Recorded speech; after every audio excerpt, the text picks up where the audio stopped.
Sorry for the delay. Here's part 2. We are the last paragraph on page 317. Quickly find it, get your finger back there so you can trace along with me. Harry jumped to his feet, caught Quirrell by the arm and hung on as tight as he could. Quirrell screamed and tried to throw Harry off. The pain in Harry's head was building. He couldn't see. He could only hear Quirrell's terrible shrieks and Voldemort's yells of, "Kill him! Kill him!" and other voices, maybe in Harry's own head, crying, "Harry! Harry!" He felt Quirrell's arms wrenched from his grasp, knew all was lost, and fell into blackness. Down, down, down. Something gold was glinting just above him. The snitch! He tried to catch it, but his arms were too heavy. He blinked. It wasn't the snitch at all. It was a pair of glasses.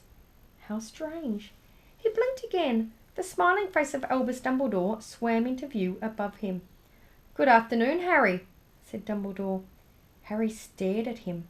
Then he remembered. "Sir, the stone! It was Quirrell! He's got the stone! Sir, quick!" "Calm yourself, dear boy. You are a little behind the times," said Dumbledore. "Quirrell does not have the stone." "Then who does, sir? Harry, please relax, or Madame Pomfrey will have me thrown out." Harry swallowed and looked around him. He realised he must be in the hospital wing. He was lying in a bed with white linen sheets, and next to him was a table piled high of what seemed to be like half the sweet shop. "Tokens from your friends and admirers," said Dumbledore, beaming. "What happened down in the dungeons between you and Professor Quirrell is a complete secret. So naturally, the whole school knows.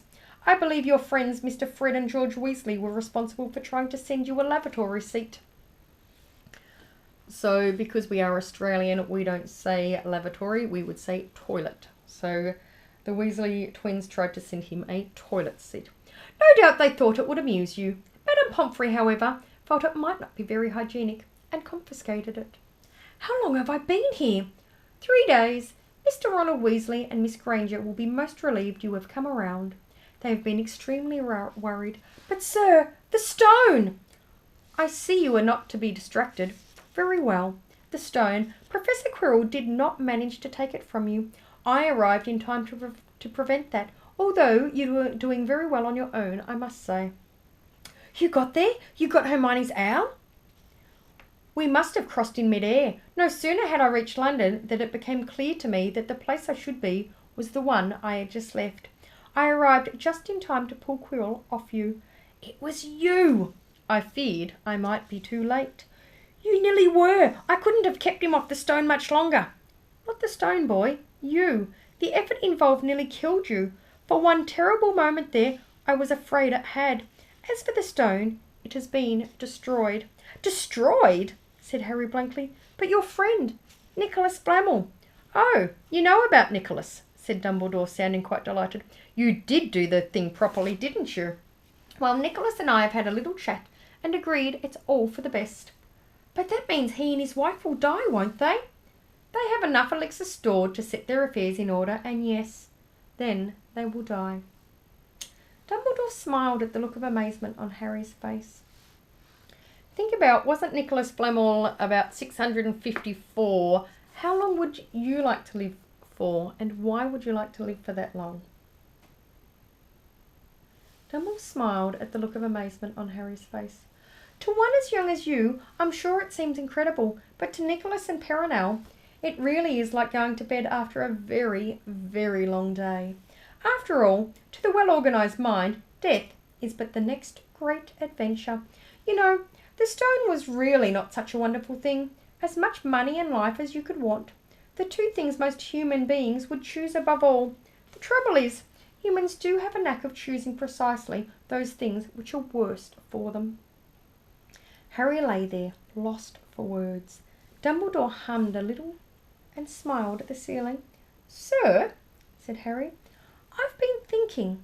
Sir, even if the stone's gone, you know who. Call him Voldemort, Harry. Always use the proper name for things. Fear of a name increases fear of the thing itself." "Yes, sir."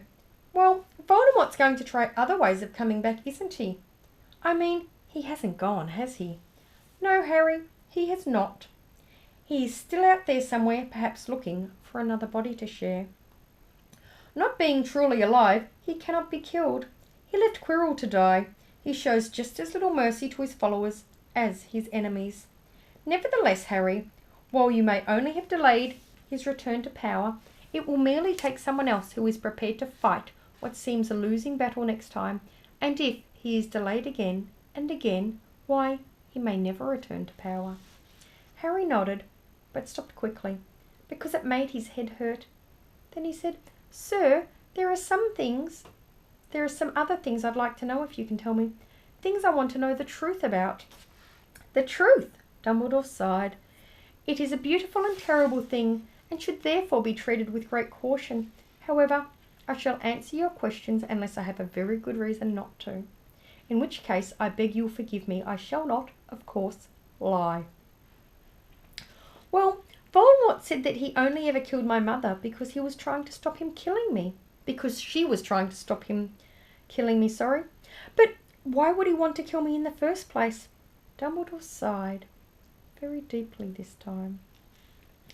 Alas, the first thing you ask me, I cannot tell you. Not today, not now. You will know, one day. Put it from your mind for now, Harry. When you are older, I know you hate to hear this. When you are ready, you will know. And Harry knew it. And Harry knew it would be no good to argue.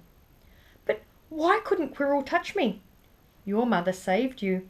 If there is one thing Voldemort cannot understand, it is love.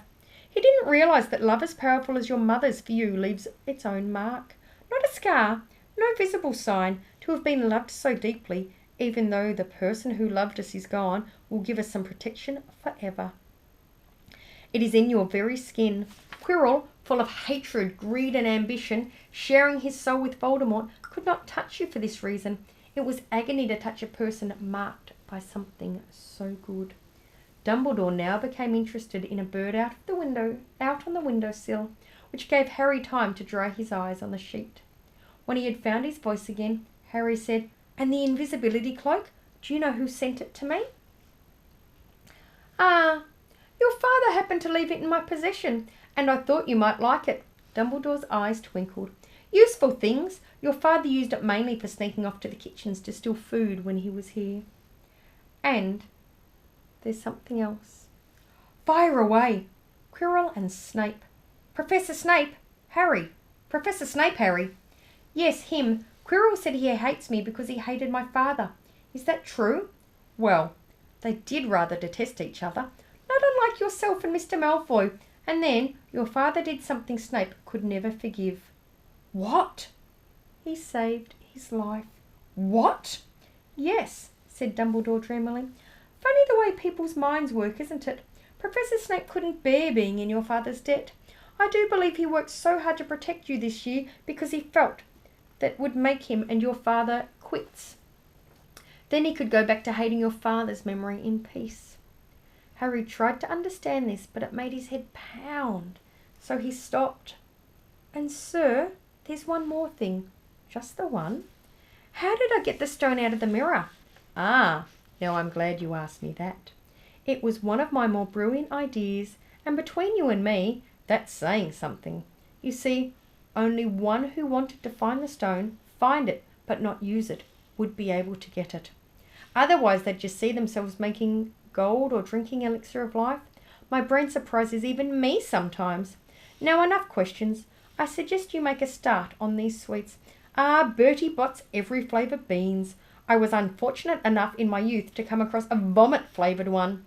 And since then, I'm afraid I've rather lost my liking for them. But I think you'll be safe with a nice toffee, don't you? He smiled and popped the golden brown bean into his mouth. Then he choked and said, Oh, alas! Earwax.